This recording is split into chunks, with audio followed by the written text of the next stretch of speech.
शॉर्टंच YouTube channel में मैं रमन रावल आपका स्वागत करता हूं। हाल ही में रजत शर्मा के शो में प्रधानमंत्री नरेंद्र मोदी का साक्षात्कार हुआ है।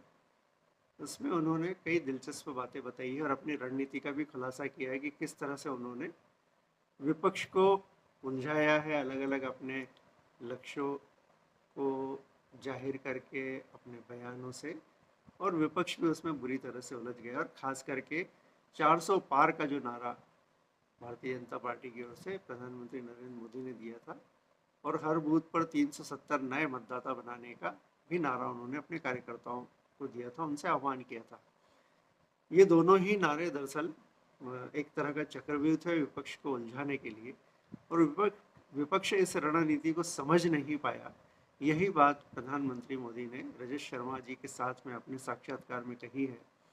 और कमोबेश इसी तरह की बात मैंने अपने 10 मई 2024 को जो मैंने एक लेख लिखा है जिसका शीर्षक था कि नारे नहीं चक्रव्यूह है 400 पार व 370, उसमें ठीक यही बातें कही है, जिसे बड़े दिलचस्प तरीके से नरेंद्र मोदी ने जाहिर भी किया है।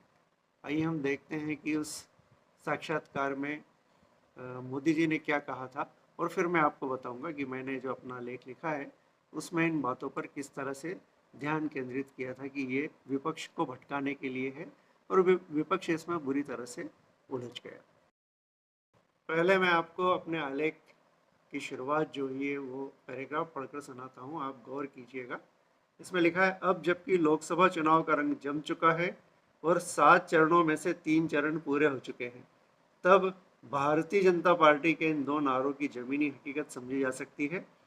आमतौर पर ये देश और भाजपा कार्यकर्ताओं को भाजपा नेतृत्व की ओर से दिए गए नारे व संकल्प नजर आते हैं, जबकि ये नारों से कहीं आगे ऐसी रणनीति थी जिसमें विपक्ष बुरी तरह से घिर चुका है। अब वह इसके पीछे का असल खेल समझ भी ले तो कुछ फर्क पड़ने वाला नहीं। यह भाजपा का ऐसा चक्रव्यूह था जिसमें विपक्ष के महारथी एक एक कर अंदर घुसते चले गए, और वापसी के रास्ते और हिकमत मालूम होकर भी उल्टे पैर लौटने में हेकड़ी खराब हो जाने के अंदेशे से घिरे। इस बार भी उनको लगता था कि 400 पार, आखिरकार स्थिति क्या हुई? इन सबको कहना यह पड़ रहा है कि 400 पार नहीं हो सकती। ऑपोजिशन क्या कहता है?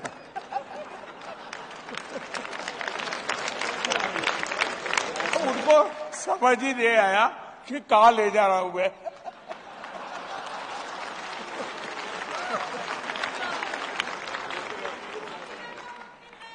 तीन चरण के बाद किसी ने उनको कहा कि क्या आप पूरा कैंपेन ही लड़ रहे हो कि मोदी 400 पार जाएगा कि नहीं जाएगा?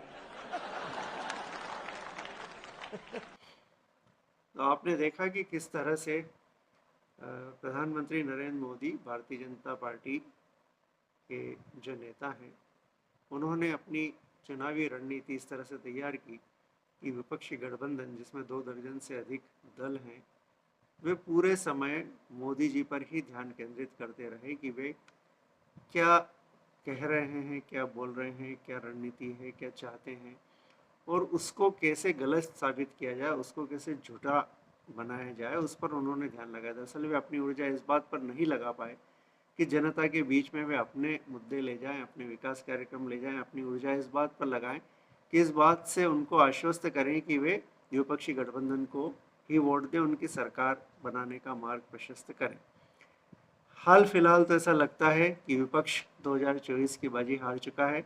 बहुत ज़्यादा वक्त नहीं है अब इस बात का निर्णय सामने आने में, तो हम देखेंगे कि मोदी जी की रणनीति सही साबित हुई है। नमस्कार।